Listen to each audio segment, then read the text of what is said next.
Me emociono, me sinto muito feliz. O tema de hoje é um tema desafiador para todos nós, né? Estamos naquele caminho, nessa busca incessante. Mas essa apresentação, ela tem como inspiração o Livro dos Espíritos, né? Nós falaremos especificamente de um item que está no livro 4, Esperanças e Consolações, capítulo 1, Penas e Gozos Terrenos. E aí tem um item específico que é desgosto pela vida e suicídio. Então, nós vamos trazer essa abordagem da doutrina espírita sobre esse tema e também trazer alguns pontos de reflexões propostos por estudiosos, por psicólogos, né? Tanto aqui do Brasil como de fora, qual a visão que eles têm. E aí a gente, estudando este tema, que é muito complexo, tem várias nuances, várias vertentes, então eu sou psicóloga, né? Então, eu não vou adentrar especificamente o que é uma patologia, o que é outra patologia, porque não me compete. Mas, estudando este assunto, eu pude perceber que como a ciência converge, né, para aquilo que a doutrina espírita vem nos falar e está nos trazendo, sobre a nossa realidade, né? Nosso ser enquanto essência espiritual. E a gente percebe isso nos movimentos. Nós vimos que tem o Dr. Alexander Moreira, né? Um psiquiatra lá de Juiz de Fora, Minas Gerais, que foi premiado, né, fora, no exterior, nos Estados Unidos. Então, um pesquisador dos assuntos, é espírita, e é um pesquisador científico dos assuntos da reencarnação, da morte, né, da vida após a morte do corpo físico. Então a gente percebe que nós temos assim pessoas muito boas no meio acadêmico e que se interessam. E o importante até que eu observo para vocês, que ele fala que no grupo dele, porque ele é o coordenador, né, desse NUPS, que é um núcleo de estudos, né, da espiritualidade, tem pessoas integrantes, né, de todas as áreas. Tem ateus, tem agnóstico, tem protestante, tem católico, tem todos, mas todos estão ali trabalhando para entender. Então, quando a gente percebe como é rico quando todos nos damos as mãos, né? Então, vamos começar? Então, antes de falar, de adentrar propriamente, eu gostaria de só relembrar do Livro dos Espíritos, que agora em abril está completando 168 anos, né, da data da sua primeira publicação. Então, como a gente tem que valorizar essa obra que basilar para todos nós, que responde tantas perguntas nossas, né? Quem nós somos, de onde viemos, o que nós estamos fazendo aqui, para onde nós vamos. Então, esse livro é excepcional, né? Nos abre a perspectiva, um horizonte assim, infinito, né? Que nos dá realmente, culminando no último capítulo, com esperanças, com consolações para as nossas dores, mas com esperança do futuro. Isso é excepcional. Então, ele tem 4 livros, né? Kardec dividiu esses estudos, só para relembrarmos. Na primeira parte ele fala sobre Deus, a criação do universo, sobre a criação dos seres orgânicos e inorgânicos, sobre a nossa criação, né? Na segunda parte fala sobre a realidade espiritual, sobre esse mundo, essa sociedade invisível que nos cerca, que nós não vemos. E a nossa conexão, interligação com ela e a reencarnação, porque nós somos espíritos, né? E para lá voltaremos. Depois, na terceira parte, fala das leis morais, as leis divinas, as leis sobre as quais todos nós estamos sujeitos.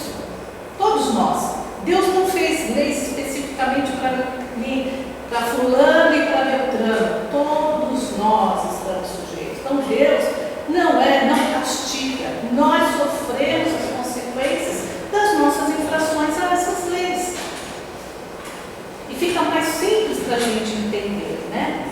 E o quarto livro, que está este tema, que fala do quê? Dos gozos aqui na Terra, né? E dos gozos na vida futura. Olha, o que nós plantamos, nós vamos colher.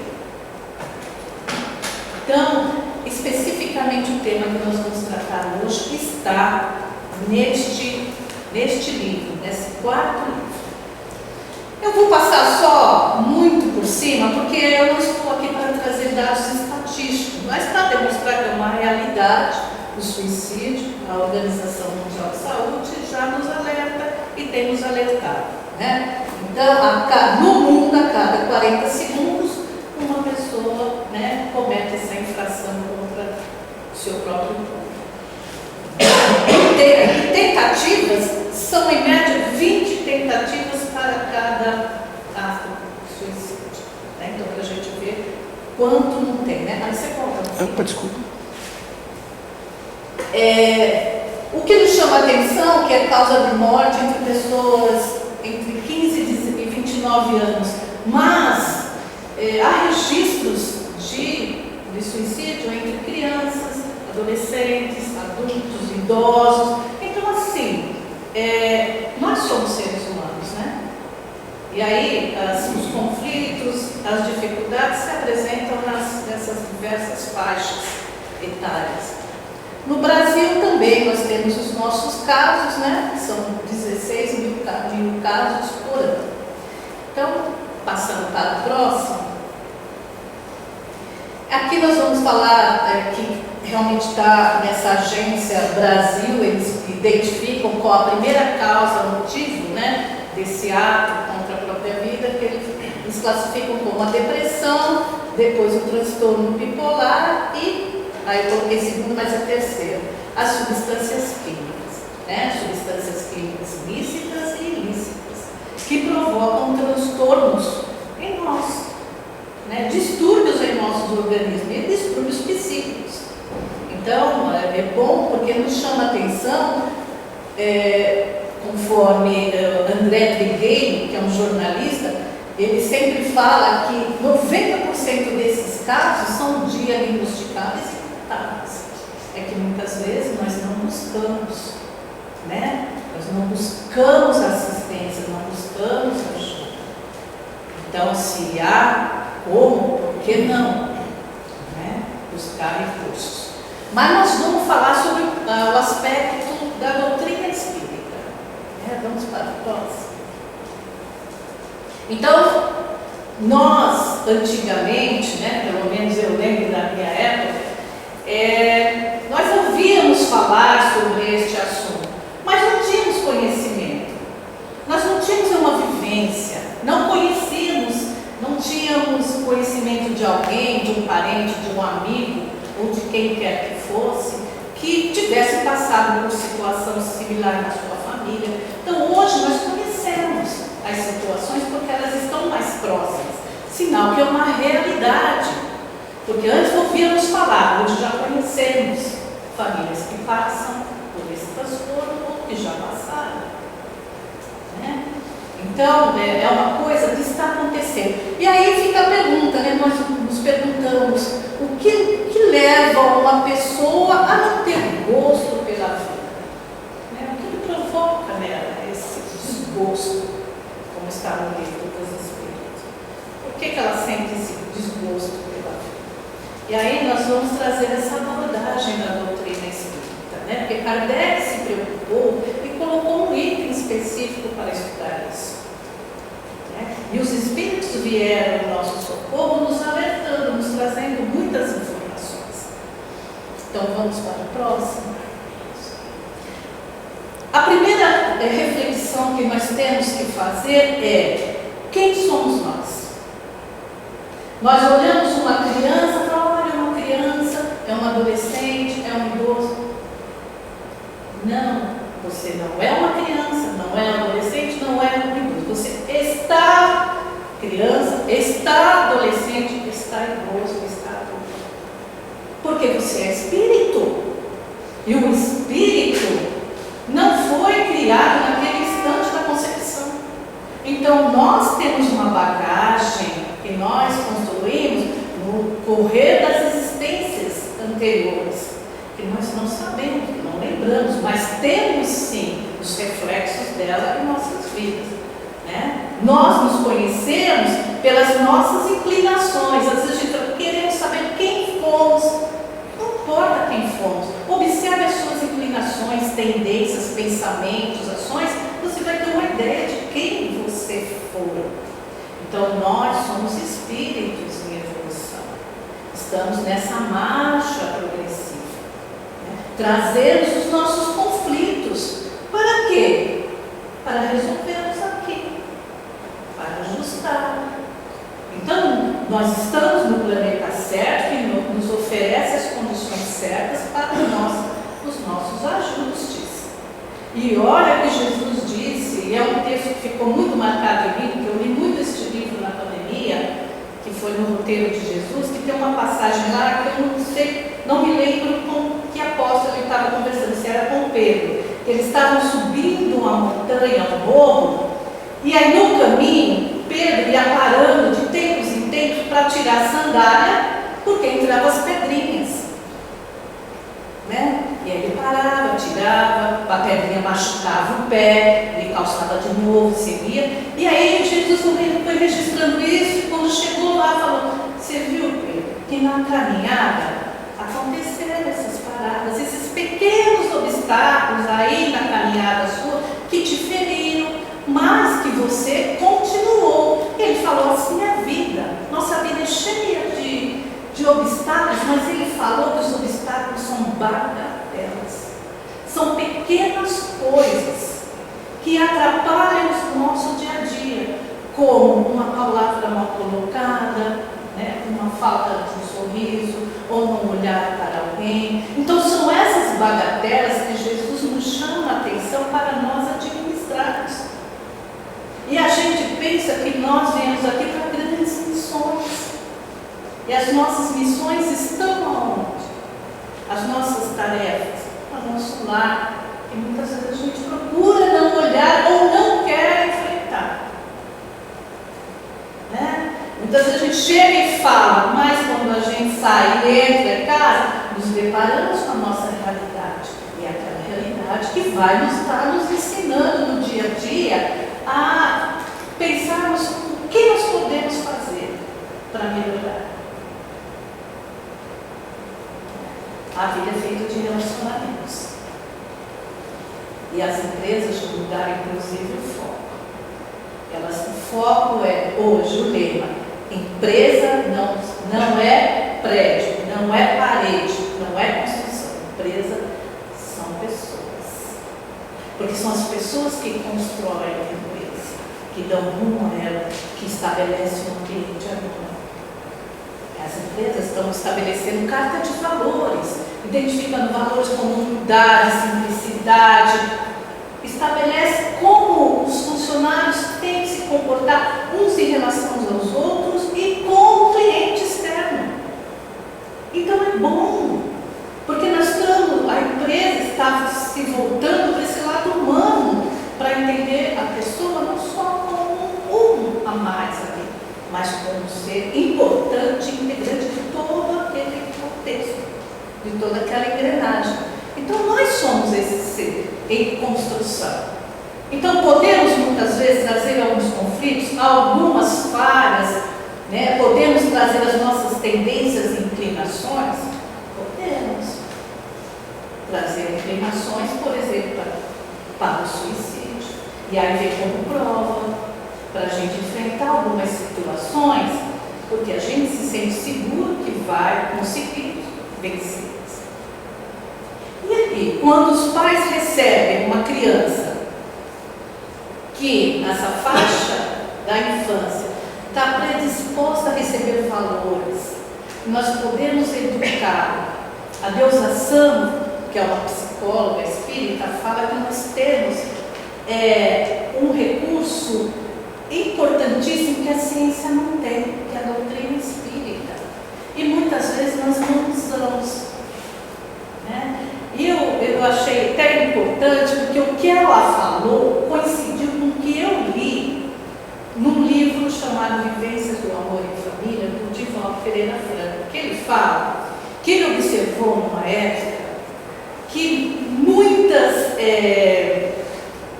espíritas, né, trabalhadores da casa espírita, os seus filhos começavam a frequentar e depois paravam, desistiam e iam embora. Ele ficou intrigado. Por que será que isso acontecia? Aí ele foi conversar com os adolescentes. Os adolescentes falaram para ele: olha, tio, né, chamou ele de tio, meus pais me obrigam a vir, né, no centro espírita.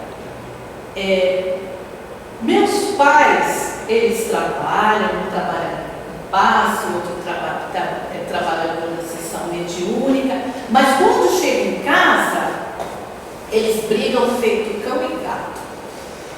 Então eu vejo na doutrina espírita estar aqui uma farsa, porque aqui eles são uma coisa, quando chegam em casa eles são outra. Então é isso que a gente tem que entender, o que a gente aprende aqui é para a vida lá fora de relacionamento. Não é somente conhecimento, é uma bagagem para a gente levar para a vida, né? Vamos para o próximo. E aí, esse filósofo, Albert Schweitzer, ele falou: dar o exemplo não é a menor maneira de influenciar os outros, é a única maneira. Então a gente pode falar muito para os nossos filhos, mas o exemplo é o que arrasa, né? É o que fica. Tanto é, observem esses comentários dos adolescentes para de falar. Então, eles perdiam o estímulo de ir à casa espírita porque não percebiam que os pais mudaram o comportamento. Os pais tinham assimilado todo o aprendizado, que procuravam pelo menos colocar em prática. Eles vinham falar uma coisa e fazer outra. Então é um ponto para nós pensarmos, porque se nós temos filhos e eles vêm uma determinada faixa etária, que é essa fase da infância, que nós podemos colocar valores importantes para eles terem resistência para levar a vida adiante, essa é uma responsabilidade nossa, não só de educar na escola, de vestir, de alimentar, mas de proporcionar essa educação espiritual, porque é isso que ele vai levar para a vida dele. Nós não ficaremos aqui eternamente. Eles vão ter que ter forças para seguir adiante, enfrentar os desafios a que cada um está sujeito. Nós estamos e eles também. Então é importante esta reflexão de que exemplo nós estamos dando a essas crianças. Porque se hoje na Terra nós precisamos desse estágio, desse tempo maior, de até 7, ou alguns falam 10 anos, em muitos mais evoluídos, eu vi na revista espírita, por exemplo, em Júpiter, a infância corresponde lá naquele planeta evoluído, considerado um planeta feliz, a infância dura 6 meses na nossa contagem de tempo. Por quê? Por que lá é tão pequeno e aqui ainda a gente precisa desse espaço de tempo? Então, imaginemos e procuremos valorizar essa importância para esse tempo da infância, para a gente poder ajudar a formar os nossos filhos, né? Para que eles tenham, apresentar Deus a eles, não aquele Deus que castiga, para que eles já comecem crescendo, tendo a ideia do Deus justo, do Deus de amor, porque a maioria de nós aqui, eu não nasci no lar espírita, então o que eu conheci um Deus que castiga, um Deus que pune, um Deus... Então eu tive que reformular o meu conceito de Deus. E olha que eu estou buscando reformular até hoje. Então, veja a importância, se nós temos filhos e podemos já a partir da infância colocar neles ideias boas, ideias verdadeiras e justas sobre Deus, por que não? Porque ele já vai crescer sabendo que Deus não pune, que Deus oferece oportunidades. Vamos para a próxima? Bom, então, buscando sentir da vida. Olha só, teve uma pesquisa nos Estados Unidos que perguntaram para as pessoas, né? Se você tivesse a possibilidade de estar de frente com Deus, qual era a primeira pergunta que você faria? 46% das pessoas falaram qual era o sentido da vida. Gente, 46% das pessoas não conhecem o sentido da vida. Tem um vazio existencial, não sabe para que vive. Olha a oportunidade que a doutrina espírita nos dá. Aí a gente lembra do que a psicóloga Deusa Sana falou, que nós temos uma carta na mão importantíssima, que é a doutrina espírita. E olha como ela vem nos esclarecer, nos tirar daquela ignorância que se arrastou aí por tanto tempo com essa imagem de Deus comitiva. Ela é uma doutrina que nos fala a razão, que nos traz respostas às nossas questões existenciais. Questões que nós nos perguntávamos, eu, por exemplo, me perguntava constantemente e não encontrava resposta em nenhum lugar. Embora muitas vezes gostasse de estar na igreja com a minha mãe, na igreja que ela ia. Mas não encontrava, eu gostava do ambiente, mas eu lá não encontrava resposta. Até que uma vez um terapeuta me falou, existe a doutrina espírita que traz respostas para essas suas perguntas. Aí, o destino ou acaso, sei lá, encontrei uma vez um amigo meu que falou, eu sou espírita, eu vou no centro espírita Bezerra de Menezes. O nome dele é Ronaldo Mon. Nós estudamos na mesma época lá em Mogi. Aí ele falou, te levo. Ele me levou 2 dias. Eu fiquei, depois não vi mais uma vaga. Nunca mais, eu vi até hoje. Então assim, eu queria entender. E a doutrina espírita, ali que eu conheci, me ofereceu essas respostas. Então é uma busca, né? É nós buscarmos esse sentido da vida e não ficarmos, não sermos mais um como que não sabe para que vive. Quem é? Não se sentir filho de Deus. E aí na doutrina espírita tem esse comentário de Kardec, a questão 71 do Livro dos Espíritos, que ele fala que a doutrina da reencarnação, isto é, aquela que consiste em admitir para o homem muitas existências sucessivas, é a única que corresponde à ideia que fazemos de acerca dos homens colocados em uma condição moral inferior. É a única que pode explicar o futuro e consolidar nossas esperanças. Vamos parar por aí? É a única. E a Deusa Sana falou, ciência, se não entender a dimensão do homem espiritual, não vai trazer todas as respostas para nós. Olha que Kardec falou, é a única.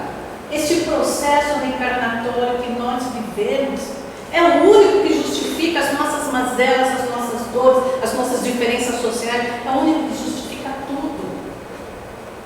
É a única que explica que nós somos seres que estamos ainda estudando em processo de amadurecimento.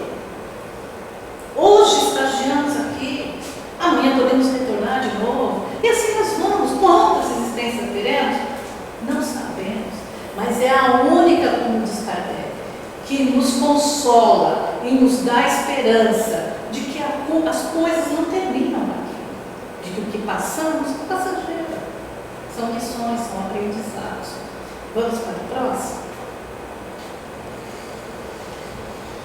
Essa citação foi Emmanuel, o Espírito Emmanuel que fez no livro de é o mesmo nome dele, Emmanuel.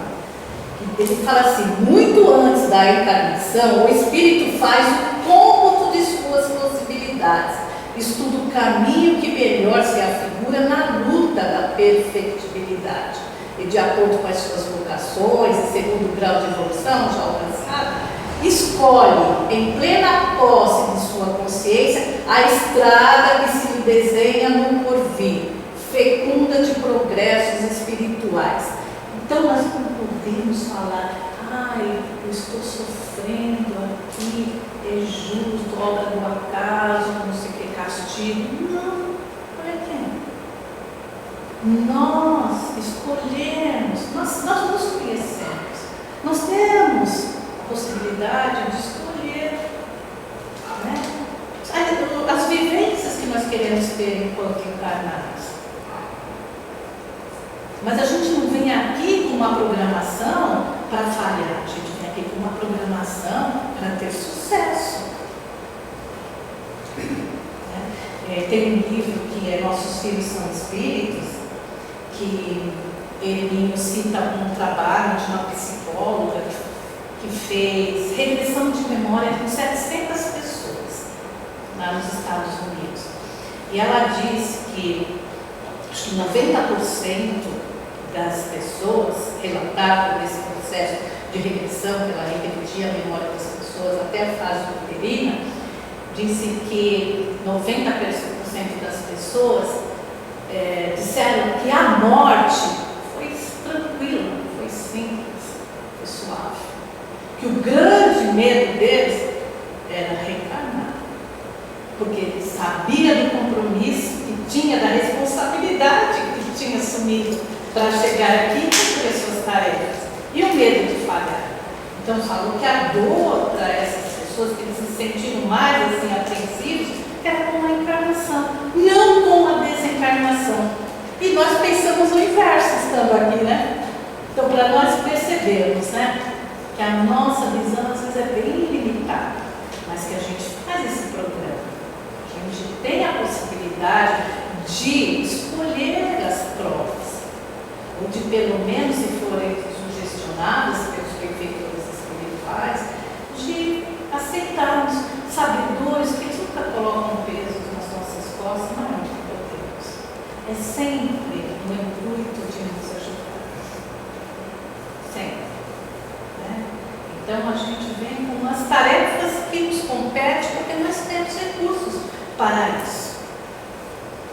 Vamos para a próxima. Então, nessa parte que Kardec aborda sobre o suicídio, aí na questão 943, ele pergunta: de onde vem o desgosto pela vida que se apodera de certos indivíduos sem motivos plausíveis? Então, o que provoca? Né? De onde vem esse desgosto? Aí ele fala que esse desgosto vem da ociosidade, da falta de fé, aliás, os espíritos, né? Resposta. E muitas vezes da saciedade. Para aquele que exerce suas faculdades com um objetivo útil e conforme suas aptidões naturais, o trabalho nada tem de árido e a vida se escoa mais rapidamente. Ele suporta as vicissitudes da vida com tanto mais paciência e resignação, quanto mais ágil, tendo em vista a felicidade mais sólida e durável que o espera. Então, olha, observem aí, até grifei. Trabalho útil é o nosso objetivo. Quando nós chegamos aqui é para trabalharmos. Conviver com o outro é estar trabalhando. Quando você escuta o outro, você está ofertando, você está sendo útil. Quando você conversa, dá uma palavra amiga, você está sendo útil. Quando você trabalha numa empresa e ajuda a produzir um produto, e você faz com amor e carinho, porque sabe que lá na frente tem alguém esperando um produto bem feito, você faz com utilidade. Então é procurar ser útil. É útil. É servir. É trabalhar e servir. Trabalhar e servir. É o convite que ele fala. E quando a gente se debruça para sair de nós mesmos, aí voltando, nós estamos naquela angústia, naquela tensão, quando nós paramos de olhar para nós e olhamos para o outro, e aí desfocamos de nós para enxergar o outro, a gente se desvincula das nossas questões. A gente descansa só os nossos problemas. E a gente vai em busca de olhar para fora. E esse olhar para fora, nesse olhar para fora a gente encontra beleza, a gente encontra alegria. Então o trabalho é motivacional, é terapêutico. Nós esquecemos das nossas mazelas. E nesse esquecer, nós vamos relaxando, deixando de lado muitos conflitos, e às vezes entendendo que os nossos conflitos estão tão pequenos diante do que outros passam. Então, é uma reflexão que a gente faz quando a gente percebe que este movimento de sair de si, que é um movimento egoísta, né? A gente só pensa em mim, mas quando eu olho para o outro, é aquele movimento de caridade, de fraternidade. Então, o outro passa a ser importante. Um dia desses eu estava lavando louça, e aí eu estava com um certa dor que eu não me lembro. E aí eu não sei se eu estava escutando uma música ou vendo um vídeo, eu de repente me liguei tanto naquilo que eu esqueci da minha dor. Eu falei, aí voltei e falei, nossa, eu esqueci que eu tinha dor, acho que a dor passou, ou eu não sei, eu esqueci dela. Mas eu esqueci momentaneamente. Para a gente ver como a nossa mente funciona quando a gente se desliga da gente e se desliga no que está fora da gente. Foi muito interessante, eu guardei essa experiência, eu achei muito interessante. Vamos falar? E vamos relembrar essa passagem de Jesus quando falou para um paralítico que era paralítico há 38 anos. Ele disse assim: levanta-te, porque Jesus perguntou, você quer ser curado? Então levanta-te, toma o teu leito e anda. E aquele homem logo ficou são e tomou o seu leito e andava. Então percebemos que Jesus sempre impulsiona as pessoas a fazerem, a irem, a buscarem, né? A sair da ociosidade, a sair daquela situação em que está, mas que caminhar. É essa a proposta da doutrina espírita, que caminhemos. Temos algumas dores? Temos momentaneamente, mas em outros momentos estamos bem. E conhecemos porque temos justificativas, né? Temos informações que nos dizem quem somos e que das nossas mazelas. Então Jesus é esse que dia a dia, aliás, se pegar os textos, né? Ele sempre está impulsionando, tá? Estimulando, dizendo, saia da sua ociosidade, trabalhe pelo seu destino, trabalhe em prol de si mesmo, faça por você. Então, é um trabalho que compete a nós, né? Essa oportunidade de interpretar as palavras de Cristo à luz da doutrina espírita é maravilhosa. E a gente vê tanta beleza que a gente fica até perplexo e fala, nossa, tudo faz sentido. Tudo faz sentido. Vamos para o próximo? Eu vou pular esse daqui por causa do tempo. E tem o Espírito Miramês, quando comentou a questão 943, disse assim: nas tuas orações deves pedir somente trabalho, pois o trabalho digno te inspira a fraternidade e a alegria.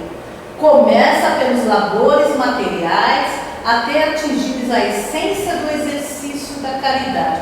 Olha só como o Miramês fala. Quando você for orar, peça somente trabalho. E comece você fazendo os trabalhos materiais. E depois, você vai progredindo no trabalho. Quando você vai ver, você está fazendo trabalho caridoso. Eu tenho uma palestra do doutor Denis lá no Presídio Tirinense, que é um psiquiatra, ele estava falando sobre ansiedade, né? Ele falou, quando você se sentir ansioso, vai lavar o banheiro. Eu falei, nossa, logo lavar o banheiro, né? Ele falou, vai lavar o banheiro. Vai fazer alguma coisa, saia daquilo. E é verdade, né, gente? Então começa fazendo alguma coisa. Então a gente tem a oportunidade imensa de trabalhar em casa, trabalhar com nós mesmos, trabalhar no trabalho, trabalhar com o que a gente estiver, né? Ajudar, sendo útil. E aí a gente vai galgando e se sentindo bem na medida que a gente vai fazendo e trabalhando. preparar essa palestra foi assim, motivador, mas também desafiador para mim. Porque é um tema, que aspecto abordar, como que falar, né? E aí você vai em busca, mas por mais que você busque e entenda, tem tanta coisa, o universo é tão grande, então você tem que selecionar. Aí você pede assistência espiritual para que você leve as informações que as pessoas precisam ouvir, ou quem estiver. Sabemos que existe uma sociedade de desencarnados aqui conosco. E quem sabe eles também estão se preparando para reencarnar e vieram ver essa palestra. Né? Vamos para a próxima? Bom, e falar de fé. Esse texto eu acho muito bom, porque diz que fé não se prescreve, mas se adquire. Olha só. Aí você vai pensando, né? O homem da pré-história expressava a sua fé, mas de uma forma diferente. Nós, no decorrer da história, que nós fomos criados simples e ignorantes, primitivos e chegamos agora, até agora, nós estamos expressando a nossa fé de forma variada. Né? Teve uma época da humanidade que os homens adoravam os elementos da natureza, o fogo, o ar, né? Depois os gregos tinham os deuses mitológicos. Então, cada qual, né, cada etapa da vida, a gente foi, né, construindo um conceito de fé. Aí veio Moisés para falar de Deus único. E o povo era politeísta, acreditava em vários deuses. E aí, do Deus único, nós fomos, né, melhorando os nossos conceitos. Então, fé se adquire. Nós estamos construindo o nosso conceito de fé. E é importante, porque a gente pode pensar, eu nasci com fé. A fé é uma construção. Então, o Espiritismo, a doutrina espírita, nos possibilita conhecer e ter a fé raciocinada na medida em que a gente sabe quem é Deus, que é essa inteligência suprema, que é amor e justiça. Quem somos nós? Somos filhos de Deus, criados para a perfeição, cujo nosso destino é a felicidade, e para isso nós temos que caminhar, que depende do nosso esforço. Então a fé, a doutrina espírita vai nos dando elementos para que a nossa fé seja raciocinada, para que a gente entenda que existe a lei de causa e efeito e que nós sofremos os reflexos das nossas ações. Então, não é que Deus castiga fulano ou ciclano. A lei é para todos. Quem infringiu a lei sofre a consequência. Mas temos responsabilidades. Nós temos responsabilidades. Todos nós. Então, é importante a gente entender esse conceito de fé, de construção, porque a gente percebe que a gente pode melhorar. A gente pode melhorar o nosso contato com Deus, a nossa prece com Deus, para que ela seja verdadeira, não seja decorada, para que a gente saiba falar com Ele, falando o que vai no nosso íntimo, dizendo das nossas necessidades, das nossas dores, das nossas mazelas. É um diálogo. É um diálogo. Um dia desses eu estava também fazendo o meu evangelho, eu faço diariamente. E na minha prece eu estava conversando com Deus e falando, poxa Deus, eu preciso tanto disso, não vem o que eu quero. Eu sei que é justo o que eu preciso, mas não tenho a resposta. Aí eu li, abri o evangelho, que é sequencial, né? E lá não pôr como que é? Já esqueci. A candeia embaixo do alqueire. Isso. E aí disse assim, eu li uma passagem, e depois eu escrevi assim, o que eu entendi? Tudo ao seu tempo. Aí eu falei, nossa, é a resposta que eu estava precisando. Eu escrevi escrevi conforme o que eu li, é tudo ao seu tempo. Aí eu fui lembrando, eu fui, nossa, a minha tese eu pedi isso, e eu escrevi isso. Se foi inspiração espiritual, não sei, se foi o que eu entendi do texto. Eu falei, a resposta para aquilo, tudo a seu tempo. Não é meu tempo, é no tempo que tem que ser. Então confie. É isso. Né? A gente precisa buscar e também perceber as respostas que nos vêm. Muitas vezes a gente fica muito desatento para isso. Precisamos nos atentar, nós somos seres espirituais, né? Vamos para a próxima? Para algumas pessoas, a fé parece de alguma forma inata. Basta uma faísca para desenvolvê-la. Tendo facilidade para assimilar as verdades espirituais. É sinal evidente de progresso anterior. Para outras pessoas, é com dificuldade que elas são assimiladas. Sinal também de uma natureza inegável. Isso está no Evangelho segundo o Espiritismo, capítulo 19. A fé que transporta montanhas. Então, se nós reencarnamos, estamos aqui e temos uma facilidade para assimilar os conceitos, para entender, e temos, né, essa fé robusta, é porque nós já vimos com ela sendo abastecida há tempo. Né? É sinal evidente de um progresso anterior. É sinal evidente que nós já aprendemos em existências anteriores. Mas ainda estou meio atrasado. É sinal que a gente está no caminho. Ninguém está no mesmo estágio evolutivo, né? Uns é de um jeito, outros do outro. Então nós estamos juntos aqui, construindo a história, mas cada qual é um ser, né, que tem a sua bagagem. Mas a gente está no caminho, ou já com progresso realizado, ou ainda um pouco atrasado no conceito, mas a gente está em busca, senão a gente não estaria aqui, na casa espírita.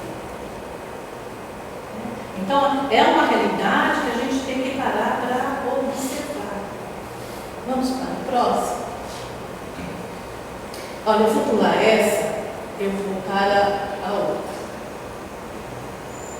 Né? Porque a gente já falou sobre a questão de que nós somos seres em processo de amadurecimento, com os nossos compromissos, estamos aqui no planeta de provas e expiações, sujeitos a provas e expiações, que muitas vezes escolhidas por nós.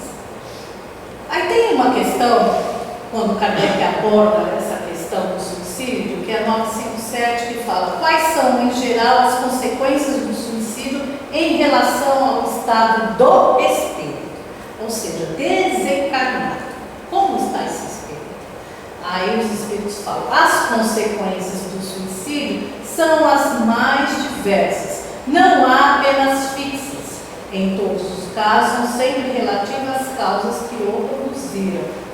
Ou seja, às vezes a gente lê um livro que tem uma história contada ali, a gente acha que isso vai acontecer com todo mundo. E não é. Como diz aqui, não existe penas fixadas. Ou a pessoa cometeu suicídio, vai para o inferno. Então a gente precisa entender isso. Porque às vezes a gente tem conceitos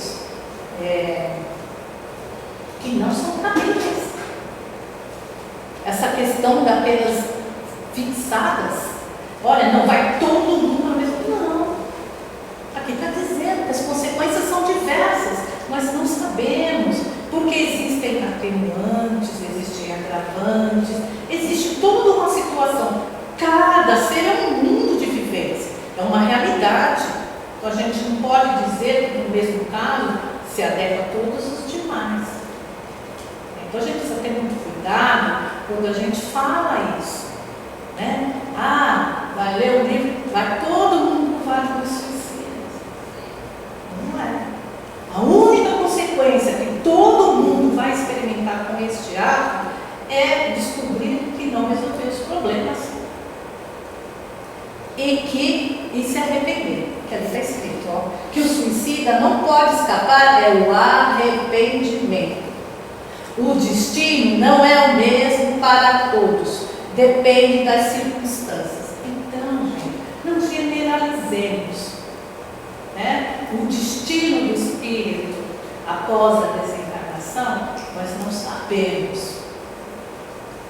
O que nós sabemos é que existe um processo, como é um processo para todos: arrependimento, expiação e reparação. Ele vai passar. De que forma? Não sei. Né? Então a gente precisa ter uma visão melhor sobre isso. A Deusa São, eu sei ela aqui, né, que é essa psicóloga, ela contou um encontro que teve na USP, que falou sobre suicídio na infância e adolescência. Ela falou assim que tinha uma mulher espírita que ela falava para todo mundo que o suicida ia por vários suicídios. Falava para todo mundo. E ela tinha muito medo. E só que o filho dela suicidou-se. Diz que quando ela viu o corpo do filho dela, ela desabou. Começou a gritar, pedindo para os espíritos não levar o filho dela para os vários suicídios. O marido dela não era espírita. E essa mulher sofreu com esse pensamento, essa ideia fixa na cabeça. Até que o marido dela, que não era espírita, vendo depois de um tempo de sofrimento, essa era a Deusa contando, resolveu levá-la numa cidade, aí eu não sei qual, também não sei qual foi o médico, que era um médico de psicografia, mecânico, né? Até observou, é um médico que não fazia entrevista com ninguém, né? Tipo, para entender, conhecer a realidade, para depois psicografar, ele não fazia isso. E depois, na segunda mensagem, foi a mensagem do filho dela, e falando para ela assim: mãe, eu estou na companhia dos espíritos. E como a senhora pediu, eu não fui para o vale dos suicídios. Então, essa é uma história que ela trouxe para exemplificar essa questão aqui. Que às vezes a gente tem ela cristalizada na nossa cabeça, sem entender muito bem. É só ler e compreender o que está escrito ali. Que as consequências não são as mesmas para todos. Não são as mesmas. Vamos para o próximo? Eu já vou procurar encerrar. Esta eu achei muito legal, que é o Edwin Schneiderman, que foi um psicólogo. Ele era especialista em suicídio. Sabe que tem a suicidologia, né? A ciência que estuda o suicídio? Ele criou o Centro de Prevenção ao Suicídio nos Estados Unidos. Ele já desencanou. E ele falou o seguinte, que a melhor forma de entender o suicídio não é estudando o cérebro, e sim as emoções. As perguntas a fazer são: onde dói, como posso ajudar? A pessoa que fala em suicídio não quer se matar, mas acabar com a dor. Vejam como está de acordo com o que a doutrina espírita nos diz, né? Nos fala para nós cuidarmos do nosso interior. Porque as emoções, quem sente? Somos nós espíritos. É para tratar das nossas emoções, né? O que nós sentimos, como nós nos sentimos. É o que ele está falando. Da gente, para não se apegar tanto, lógico que tem a questão do tratamento médico, isso é indispensável. O tratamento médico deve ser realizado nos casos, né? Todos os casos. Mas a gente não pode deixar de ver essa questão emocional. O que vai no nosso interior, né? Buscar a causa. E ele foi tão claro, isso daí entra em acordo com o que a doutrina espírita nos fala, né? Para cuidarmos do nosso interior, para trabalharmos a nossa evolução. E aí, e essa parte é importante, que a pessoa não quer matar o próprio corpo, ela quer acabar com a dor que ela sofre, essa dor emocional. É isso. Né? Então, o que a doutrina nos propõe? Trabalhar no nosso interior para que a gente tenha resistência, confiando em Deus, sabendo que é Deus e sabendo quem somos nós. Né? Buscando trabalhar essa nossa fé, entendendo a nossa realidade. E só para finalizar, história aqui que o Divaldo Pereira Franco relatou no livro Vivências do Amor em Família. Ele disse que uma das experiências assim, mais impressionantes na vida dele aconteceu quando ele foi fazer uma conferência em Los Angeles, nos Estados Unidos, sobre felicidade. Ele disse que depois que terminou lá a conferência, uma amiga dele chegou e falou para ele: você está vendo aquele homem ali, que está com óculos escuros e com cabelo comprido? Ele é um ator famoso de Hollywood. E falou o nome dele, só que no livro não é citado. Tá? Ele é um ator famoso de Hollywood, ganha milhões, as fãs são loucas por ele, vive rodeado de pessoas, ele cobra 15 milhões para fazer um filme. Mas toda vez que eu vou conversar com ele, um homem que tem uma casa, uma mansão de 5 milhões, mas toda vez que eu vou conversar com ele chora. Ele chora quando vai falar da família. Né? E aí Divaldo foi conversar com ele, mas tendo uma intérprete. Né? E esse ator falou para ele: você conhece um homem infeliz? Essa pessoa sou eu. E aí Divaldo pensou: nossa, você vê, diante de tudo que ele tem, olha como ele estava se sentindo. E a partir daí, Divaldo começou a falar com ele, a explicar sobre a doutrina espírita. E sabe qual era? Ele falava das dificuldades no relacionamento. Ele falava que ele era casado, tinha uma esposa e 2 filhos. Para ele, a esposa, a qualquer momento, iria pedir o divórcio e ia pegar os milhões dele. Os filhos iriam crescer e a qualquer momento iam querer a parte deles na herança. E a massagista, que ele considerava também como amiga, em qualquer momento ela iria trabalhar com quem pagasse mais. Tudo para ele girava em torno dos bens materiais. Ele sofria em pensar que as pessoas estavam com ele por interesse. Que ele não tinha valor, que ninguém o amava. Ele falava: ninguém me ama. Aí Divaldo falou para ele: será que não é você que não ama? Que você não consegue enxergar o lado bom das pessoas? E Divaldo presenteou ele com o Evangelho, segundo o Espiritismo, e com o Livro dos Espíritos. E foi conversando com ele, abriu até o Evangelho e leram lá juntos. E Divaldo fala que sentiu renascer nele uma nova aparência, né? Uma nova pessoa. E ele pediu para visitá-lo na casa dele. Divaldo foi, conheceu a família, né? E depois, todo ano, quando Divaldo ia para os Estados Unidos, ele passava lá. E ele percebeu, ele falou que a doutrina espírita fez uma mudança excepcional na vida desse ator, que continuou fazendo seus filmes, que continuou fazendo muito sucesso, mas que já não pensava mais que a esposa a qualquer momento ia pedir um divórcio, e que um monte de pensamentos que ele tinha deixaram de existir. E que isso resultou no quê? Certa feita ele falou para o Divaldo: eu daria tudo para ser livre. O Divaldo falou: você pode ser livre, só não ser escravo do dinheiro, só não ser escravo dos bens. Faça isso, dê aos bens uma utilidade. Aí ele criou uma fundação, uma organização de assistência às crianças com vícios, né, com dependência química. Então, para a gente ver como a doutrina espírita fez sentido, porque ele tinha um vazio existencial. Ele estava colocando valor naquilo que não tinha. Quando ele entendeu a vida, o sentido da vida, ele começou a ter, né, o significado da vida dele, passou a fazer sentido. Imaginemos o tesouro que nós temos nas mãos, que é a doutrina espírita. Então, esse é o convite para nós, refletirmos sobre ela e fazermos dela um bálsamo para as nossas vidas. Desculpe se eu me estendi demais, tá? Mas eu acho que precisava falar disso, né? Por um motivo.